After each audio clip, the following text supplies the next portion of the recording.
আসসালামু আলাইকুম এভরিওয়ান। আজকে আমি রান্না করব ঝাল পোলাও। এটা উত্তরবঙ্গের একটা বিখ্যাত খাবার। আমি প্রথমেই পাতিলের মধ্যে পেঁয়াজ কুচি, কাঁচামরিচ কুচি ভেজে নিয়েছি।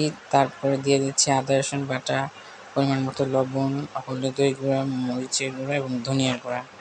আমি মশলাটা ভালো মতো কষিয়ে নিয়েছি। এখন আমি ছোলাটা ভালো মতো কষিয়ে নেব।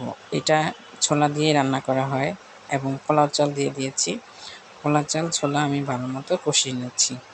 এটাতে আমি কোনো ডাল ইউজ করব না, ছোলা দিয়ে পোলাও চাল দিয়ে ঝাল পোলাও করব।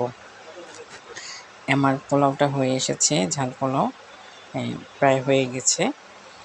আমি উপরে নিচ করে দিচ্ছি। এরপর আমি পরিবেশন করব। এই যে ঝাল পোলাও, সাথে দিচ্ছি আচার। আশা করছি আমার আজকের রেসিপিটা আপনাদের কাছে ভালো লাগবে। ভালো লাগলে অবশ্যই কমেন্টস করে জানাবেন। ভালো থাকবেন সবাই।